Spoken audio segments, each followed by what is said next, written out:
When your desires thrill you, it means that you have found a piece of the desire and you have focused upon it enough that it is often active in your vibration. And since it's often active in your vibration, then there's a strong attraction to you and to it. But there is some distinction that is worth understanding.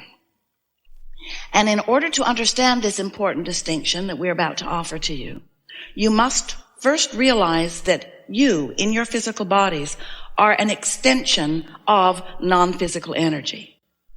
Most humans don't have a problem with that because it's quite obvious to you that there is more happening than what you all are doing on this planet. The way your Earth spins in its orbit is a clue. And so sometimes you refer to it as source or God or soul. So you have some awareness of this non-physical energy, but we want you to understand the power of you that existed before you were born into this body, and the power of you that non-physically exists even though you are now in this body. We want you to understand the two aspects of you, because if you don't understand the two aspects of you, and if you aren't wanting each day to accomplish a blending of those two aspects, then you cannot really be you.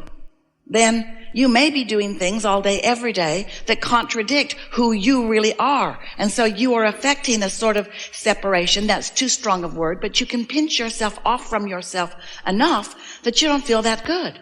You begin to feel insecure or jealous or unstable or vulnerable or even angry or frustrated. In other words, all of those negative emotions that you sometimes feel are your indicator that you are not allowing, by virtue of the thought that you are thinking in your human physical personality, you are not allowing the whole of you to be present with you right here, right now, in the moment of this negative emotion. And so, as you come to understand these two aspects of you that we are always wanting to help you find a blending between, then you can begin to understand how you really create your own reality. When life causes you to know what you don't want, you also know what you do want. When life shows you what you do want, it also shows you what you don't want. This contrast helps you in the deciding of what you want. And even when you don't say it out loud, these decisions are being made by you all day, every day. And so you are emanating these vibrational requests, decisions, preferences all day, every day. And this stream that is flowing through you, that we are going to today, just for fun, to call your stream of desire, this stream of desire that is emanating from you, is received by this larger part of you. That non-physical part of you, that even though you are in this body, this non-physical part of you, the source part of you, now understands more that you have discovered, just like you said you would, in this time-space reality. New ideas, new experiences, new exposure to new life.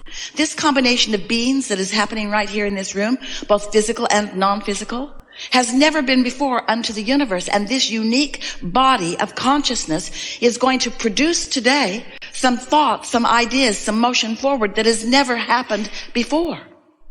And so as you combine with the non-physical part of you, you are powerful. When you don't, not so much. So as you emanate these rockets of desire, and your source, your inner being, focuses upon them, there is a really powerful point of attraction. You know about law of attraction? You're talking about it more and more. Law of attraction is the law that manages all frequencies in the universe. And since you are vibrational most of all, then your frequencies that are being managed is important.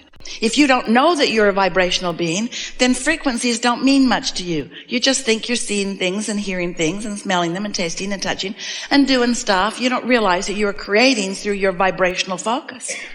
But once you come to understand that you are a vibrational being and that you are creating through your vibrational focus, then you might be a little more interested in the law of attraction, law of attraction which manages all of those vibrations. Law of attraction says that which is likened to itself is drawn. Law of attraction is what makes all your frequencies match up the way they do. It's why your televisions work. It's why your cell phone works. It's why you set your radio dial on the frequency of the station that is broadcasting what you want to hear, because your receiver has to be set to the broadcasting station or frequency or you don't hear it. You understand that as you're moving about your physical environment. But most of you have not thought of yourselves as being a transmitting and receiving mechanism, even though you are. And once you understand that you are, then you can begin to understand why things happen the way they do. Because there is a frequency that is emitted and a frequency that is matched by law of attraction and a frequency that causes other cooperative components to come to that frequency. And that's the reason that things happen around you the way they do. There's no mystery. There's no luck. There's no chance. There's no distortion. There's no unfairness. There's no any monkey business going on. There's just you and the universe and your point of attraction, period. So we want you to be more aware of what your beliefs are and the power of them and whether they harmonize with your desires. A belief is just a thought that you continue to think. That's all it is. It's just a practiced vibration. And so if you've got practiced vibrations about your desires, but contradictory practiced vibrations about how you don't believe that, then you're not gaining ground. And if you're like most people, you become discouraged and then you look for other reasons to explain why it's not going better for you.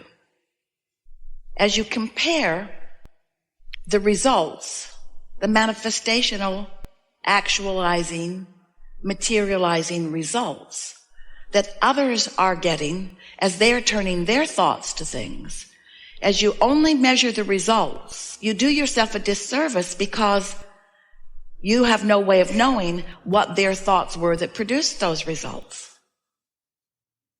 So we are not encouraging you to evaluate your method by what others are accomplishing. We encourage you to evaluate your method by how you feel, by what you're doing with your energy. Because if someone else is getting really good results, it's a sure thing that they're not splitting their energy. And if you could get up close to them, you would hear them saying things like, I really like that, and I'm really looking forward to that, and this is a really good thing. And you would not hear them saying things like, I'm not sure, and I don't know what I'm doing, and I can't figure out how to do this, and life is really hard, and I really want that. But you wouldn't be hearing that from them. But if you're not aware of your own emotions, if you're only listening to words that people are saying and only observing the results that others are getting, then you're not giving yourself the opportunity to really understand what's going on with you. And what's going on with others really doesn't have anything to do with what's going on with you. You are the most technologically integrated society that has ever been, which means you've got your nose in a lot of places that does not serve you. We really think you should call it nose book.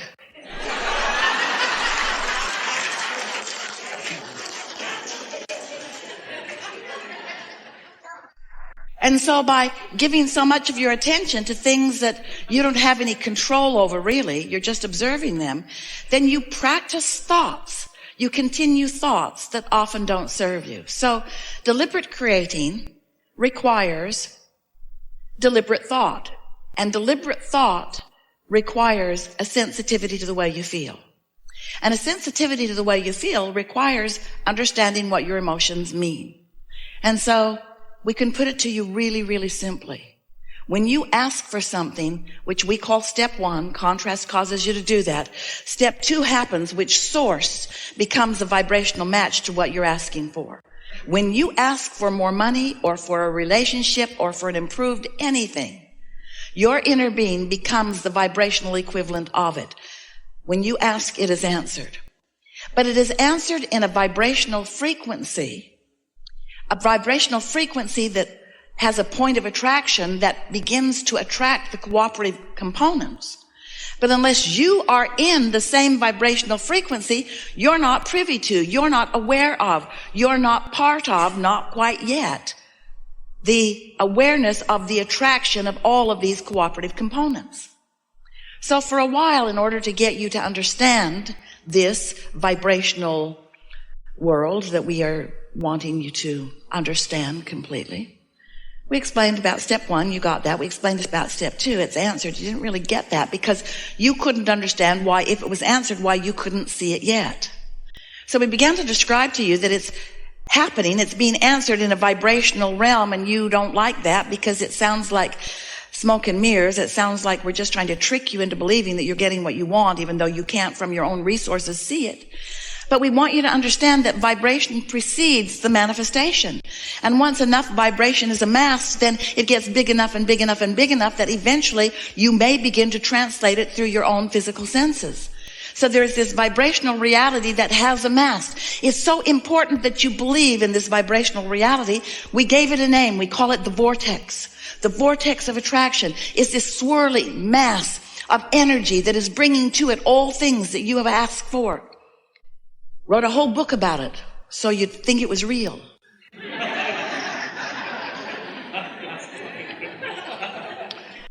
And you began to sort of take our word for it a little bit, but we began to hear you say things like, all right, Abraham, you've talked about this vortex. Esther's pointing her arms at this invisible stuff over here, and your voice gets louder and louder and happier. You talk about this vortex of creation where everything you want is. Just tell me, how do I get my stuff out of the vortex and into the bank? How do I get it out here where I can see it? And then for a while, we said, go in there. Go in there where it is. Go in there where it is. Well, you just kind of freaked out over that. You made imaginary doorways and walked through them. I'm in the vortex, you said, but none of you really believed the vortex, even though it is real. And we get it. You want to see it and hear it and smell it and taste it and touch it. You want to prove it through your own experience. And we want you to too. In fact, that's why you're here in these physical bodies. You came to be on the leading edge where thoughts do turn to things. You came to materialize ideas. Your earth was once a swirling mass of vortexual stuff that you couldn't see, and now it's something that scientists see and understand and measure. So much that was once only a thought is a physical reality. That's what this is all about here. This time-space reality where you are the genius creators who now turn more thoughts to more things. So to help you out in this process of turning thoughts to things, we're explaining to you that here are the things that you want, the experiences, the creations that you've put there, bit by bit by bit. So incrementally, by the way, that you often don't even recognize them in their mature state. Here is more in your vortex than you could live in 20 or 30 lifetimes. That's how masterful you are at sifting through contrast and creating this vortex. But now, these thoughts must begin to turn to your things in order for you to have the fulfillment of what you have been intending. So now we're explaining to you that the vibrational frequency of this vortex is very high and very fast and very pure and is being tended by your inner being, by source or whatever you want to call that non-physical aspect of you. And you, if you want to open that passageway, if you want to open that channel, if you want to be the one who receives, if you want to be in the inspired place, if you want your timing to be good, if you want to be tuned in, tapped in, turned on so that you can translate the frequencies, because remember, you can't set your radio dial on 98.7 and hear what's being broadcast on 101. You cannot receive something that is a different vibrational frequency. So you have to understand the frequency of your vortex, and you have to bring yourself to match that frequency. And when you do, thoughts begin to turn to things and you begin to get ideas.